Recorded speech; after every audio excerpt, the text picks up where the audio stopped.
It was a meeting a year in the making and one these men will likely never forget. It's not every day you meet the person who saved your life, and for that, Graham Bowen is thankful. Graham was diagnosed with leukemia. At 72, he was preparing for the worst. I had just more or less resigned myself that I wasn't going to make it. He was told a bone marrow transplant would be his best bet. One of the doctors told me, you'll breeze through this and have another 20 years. I thought, I'm just waiting for the finish line.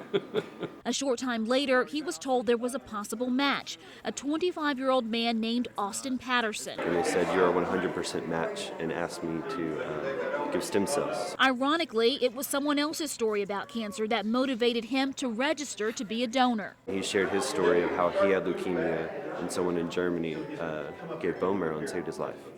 And so I was so moved by that story that I decided to sign up and swab. And then a short 3 months later, he got a call. A match for Graham found right here in Oklahoma. I'd probably end up on this registry for years and never get a phone call. His decision to go through with the donation was just as fast. When they asked if I'd do it, I said yes. And they were like, wait, we need to talk to you a little bit more. And I was like, whatever he needs, I want to do.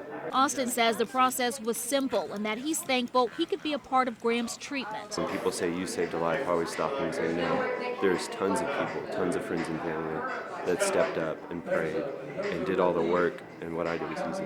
All of my blood is going through this. He calls it easy. Graham and his family call it a miracle. They pulled me out of the jaws of death, and here I am again, so now I'm trying to figure out a new life. We've been married for 46 years. We just felt very blessed that someone of Austin's age would think to be a donor, to put himself on the registry. And we felt blessed that it was so close. It felt good that I'm still going to be with him for a couple more years.